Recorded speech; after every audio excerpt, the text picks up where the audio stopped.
Like, share, subscribe, and hit the notification bell.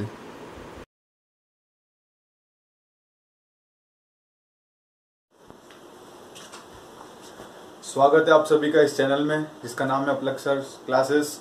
और जन्माष्टमी की हार्दिक शुभकामनाएं आपको। मेरे पास काफ़ी समय से ये कंसर्न आ रहा था, पेरेंट्स की तरफ से और बच्चों दोनों की तरफ से कंसर्न आ रहा था कि हमारा राइटिंग बहुत ख़राब है, हमारा राइटिंग हम लोग कैसे इम्प्रूव करें। पेरेंट्स बोलते थे हमारा बच्चा बहुत धीरे लिखता है, पूरा दिन भर बिठा दो तो भी 2 पेज या 3 पेज से ज़्यादा नहीं लिखता है, इतना धीरे धीरे लिखता है। सो आज आपको इन दोनों प्रॉब्लम का सॉल्यूशन मिलेगा इस वीडियो में। अगर आपको भी यही प्रॉब्लम है तो ये वीडियो आपके लिए लाइफ चेंजिंग वीडियो होने वाला है। ओके, सो ये आज का हमारा टॉपिक है, how to improve your handwriting and how to increase writing speed. ये जो क्वेश्चन है वो 2 पार्ट्स में है, 2 पार्ट्स में डिवाइडेड है। फर्स्ट पार्ट आप यहाँ पे देख सकते हैं, improve your handwriting, how to improve your handwriting. So इसको हम लोग डील करेंगे। और सेकंड पार्ट में हम लोग डील करेंगे how to increase writing speed. Okay, so अब हम बात करते हैं फर्स्ट पार्ट की। So how to improve handwriting. So to improve handwriting, write complete letters. जो बच्चे होते हैं ना, कई बार क्या होता है, कंप्लीट लेटर नहीं लिखते हैं। फॉर एग्जाम्पल ए जो होता है ना, वो इस टाइप से लिखा जाता है, इस टाइप से। ओके, लेकिन बच्चे लोग जल्दी जल्दी में इस टाइप से लिख देते हैं। कई बार तो वो सिर्फ ऐसे लिख देते हैं। कई बार क्या होता है, स्लैंटिंग स्ट्रेट तो लेते हैं लेकिन लास्ट में टेल नहीं लगाते हैं। कई बार जल्दी जल्दी में इस टाइप से लिख देते हैं। सो वो जो है ना, ये जो इनकम्प्लीट लेटर्स है ना, वो राइटिंग खराब होने का सबसे ज्यादा जवाबदार कारण है। ओके, ये इनकम्प्लीट लेटर्स है सारे। तो ये लेटर्स अगर बच्चे यूज करेंगे तो उनकी राइटिंग है ना, कभी भी इंप्रूव नहीं हो सकती है। तो सबसे पहली चीज क्या है कि आप जो भी लेटर्स लिखें वो कंप्लीट लेटर्स लिखें। फॉर एग्जांपल इस टाइप से आपने अगर लेटर्स कंप्लीट लिखना स्टार्ट कर दिया है, सो धीरे धीरे आपकी राइटिंग इंप्रूव होना स्टार्ट हो जाएगी। सेकंड पॉइंट है कंफर्टेबल लाइटवेट पेन। जो पेन आप लोग यूज करते हैं, आप लोग ऐसा पेन यूज कीजिए जो आपको लिखने में कंफर्टेबल हो और लाइट वेट हो। कई स्टूडेंट्स को हम लोग देखते हैं इतने हैवी हैवी पेन वो लोग यूज करते हैं, जिसकी वजह से उनका राइटिंग बहुत ज्यादा खराब हो जाता है, क्योंकि पेन जो है ना वो हैवी है, तो उनको घुमाने में, उनको पकड़ने में बहुत ज्यादा प्रॉब्लम का सामना करना पड़ता है। सेकंड पॉइंट है, जो भी पेन आप लोग यूज करें उसमें ग्रिप होना चाहिए। ग्रिप क्यों होना चाहिए? क्योंकि अगर काफी टाइम तक आप लोग लिखेंगे सो क्या होगा, आपके हाथ में पसीना आएगा, स्वेटिंग होगी आपको, उसके कारण आपका जो पेन है ना वो स्लिप होगा आपके हैंड से। सो आप ऐसा पेन यूज कीजिए जिसमें ग्रिप हो, जो लाइट वेट हो और आपको कंफर्ट दे। Okay, now third point, hold the pen firmly, that is not very tightly. क्या होता है, कई बच्चों को हम लोग देखते हैं वो पेन इतना ताकत लगा देते हैं कॉपी में कि कॉपी का पेज भी कई बार फट जाता है। तो नॉर्मली बच्चे ये गलती दोहराते हैं। सो हमें उन्हें रोकना है वो करने से, कि हमें बच्चों को समझाना होगा कि आप जो है ना पेन बिल्कुल लाइटली पकड़िए। ये कोई कुल्हाड़ी नहीं है जो आप गड्ढा खोद रहे हो। ओके, ये पेन है और ये पेपर है, आपको पेन को स्लाइड करना है, बिल्कुल लाइटली लाइटली आपको स्लाइड करना है और कुछ नहीं करना है। ओके, सो इस टाइप से अगर लिखेंगे तो राइटिंग इंप्रूव होना ही है। Now third point, always use one type of pen that is comfortable to you. आप हमेशा एक ही टाइप का पेन यूज कीजिए जो आपको कंफर्टेबल हो। ऐसा नहीं करना है कि आज मैं इस पेन से लिख रहा हूं, कल मैं इस पेन से लिखूंगा, परसों मैं इस पेन से, मंडे को इस पेन से, एक्सेट्रा। सो ऐसा हमको नहीं करना है। हमें एक टाइप का ही पेन यूज करना है जो हमें कंफर्ट दे, या हमारे लिए बहुत ज्यादा कंफर्टेबल हो। ओके, और उस पेन में होना चाहिए ग्रिप, जिसकी वजह से पेन हमारे हाथों से स्लिप ना करे, वरना हमारी राइटिंग खराब होने के चांसेस बहुत ज्यादा इंक्रीज हो जाते हैं।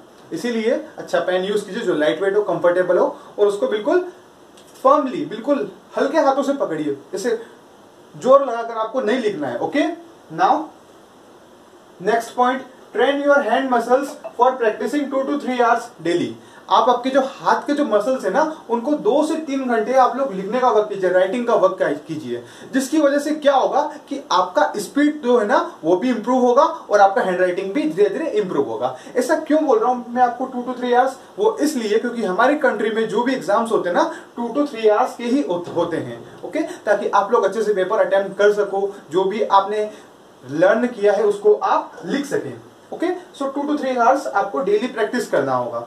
Now another main point, there should be proper balance between the handwriting and speed of writing. कई बच्चे होते हैं जो बहुत स्पीड में लिखते हैं, बहुत अच्छा स्पीड होता है, लेकिन उनका हैंड राइटिंग देखो तो समझ में ही नहीं आता है। कई बच्चे ऐसे होते हैं जिनका हैंड राइटिंग जो है ना वो तो काफी अच्छा होता है, लेकिन स्पीड इतना स्लो होता है, इतना स्लो होता है, हर बार कहते हैं सर पेपर बहुत लंबा था, हमारा पूरा पेपर छूट गया। सो इसके लिए आपको बैलेंस बनाना होगा। ओके, किसमें बैलेंस बनाना होगा? गुड हैंड राइटिंग में और स्पीड ऑफ राइटिंग में। बैलेंस बनाने के लिए आप लोग इस टाइप की राइटिंग लिखिए जो दूसरों को समझ में आए। ओके, दूसरों को समझ में आए, कोई तीसरा व्यक्ति उसको आराम से रीड कर सके बिना किसी परेशानी के। फिर आप लोग स्पीड के ऊपर आ जाइए, फिर आप लोग अपना स्पीड इंप्रूव कीजिए। ओके, सो स्पीड इंप्रूव करने के लिए कुछ एक्सरसाइजेस होते हैं जो हमें ध्यान रखना है। जब भी हम लोग ज्यादा लिखने का वर्क होता है तो हमारा स्पीड स्लो हो जाता है, तो बीच में आप लोग कुछ 2-5 सेकंड का ब्रेक लेकर के कुछ सिंपल एक्सरसाइजेस कर सकते हैं। सबसे पहले आपके घर पर स्माइली बॉल होगा या कोई स्पंजी मटेरियल होगा, उसको आप बार बार ऐसे स्क्वीज कीजिए, जिसकी वजह से क्या होगा कि आपकी जो है ना मसल्स वो रिलैक्स होंगी, और उसके साथ में वो कॉन्ट्रैक्ट भी होंगी, जिसकी वजह से ब्लड सर्कुलेशन उस एरिया में, पर्टिकुलर एरिया में आपका इंक्रीज होने वाला है, जिसकी वजह से आप लोग कंफर्टेबल फील करेंगे। सेकंड एक्सरसाइजेस है कि आप अपने पास कुछ कॉइन्स रखिए। ठीक है, कॉइन को उठाइए, कॉइन को रखिए, कॉइन को उठाइए, कॉइन को रखिए, उठाइए, रखिए, सिर्फ इन 3 फिंगर से, जिन फिंगर का यूज आप लोग लिखने में करते हैं। उठाया, रखा, उठाया, रखा। ओके, नेक्स्ट एक्सरसाइज है इन एक्सरसाइजेस में से वो ये है कि जो वेस्ट पेपर है ना उसके आप लोग इन 3 फिंगर से बॉल बनाने की कोशिश कीजिए। ओके, बॉल बनाने की कोशिश कीजिए, जिसकी वजह से क्या होगा कि आपका मूवमेंट इंक्रीज होगा, जिसकी वजह से ब्लड सर्कुलेशन डेफिनेटली इंक्रीज होना है।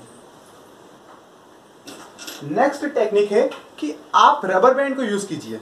अगर रबर बैंड ज्यादा लंबा है तो आप उसको डबल कर लीजिए। ओके, उसके बाद आपकी सारी फिंगर्स जो है ना उनसे आप इस टाइप की एक्सरसाइज कीजिए, जिसकी वजह से आपको बहुत ज्यादा फायदा मिलेगा।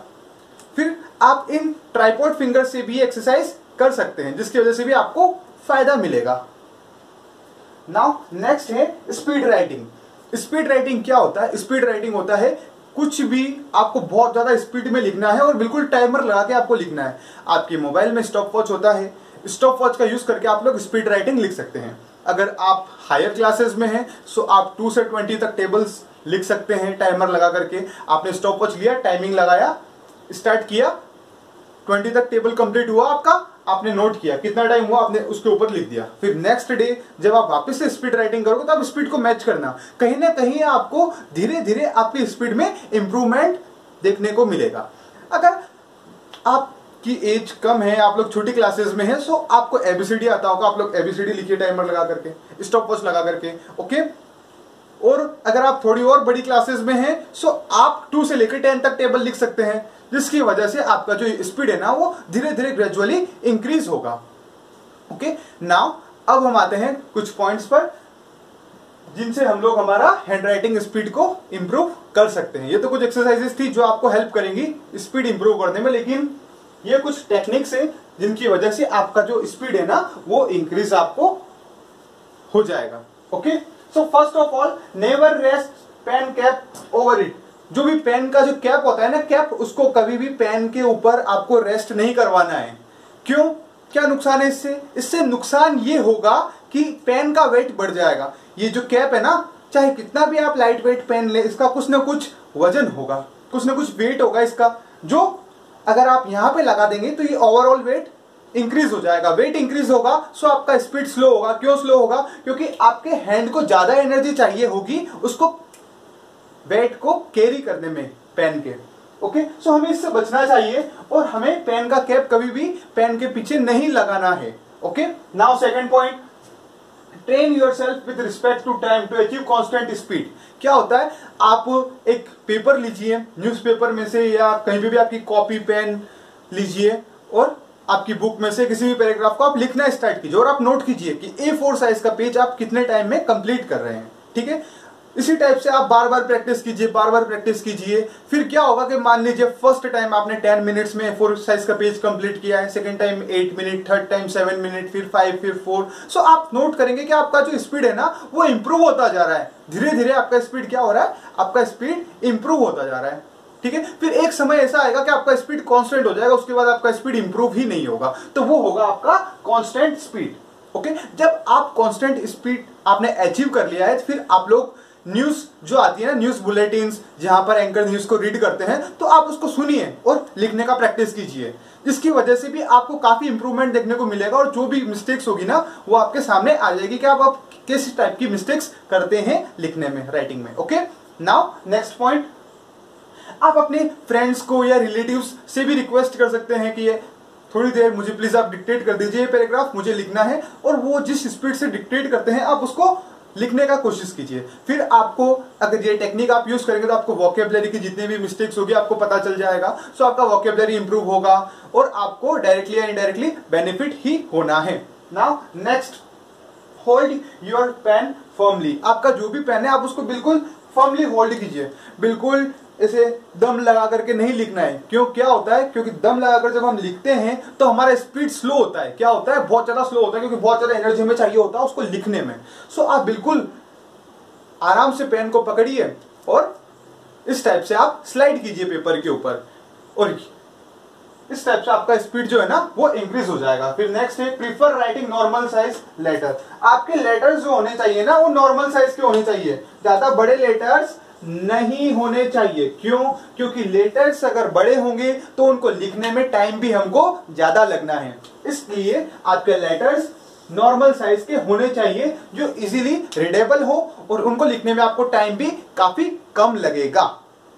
सो ये सारी चीजें आपको प्रैक्टिस से आप इनको अचीव कर पाएंगे। इसीलिए एक कहावत भी है, practice makes man perfect. Okay, so अगर आप लोग प्रैक्टिस करेंगे सो आप लोग भी परफेक्ट बन जाएंगे। अगर आपको ये वीडियो पसंद आया हो तो वीडियो को लाइक कीजिए, शेयर कीजिए और हमारे चैनल को सब्सक्राइब कीजिए। Thanks for watching, have a nice day.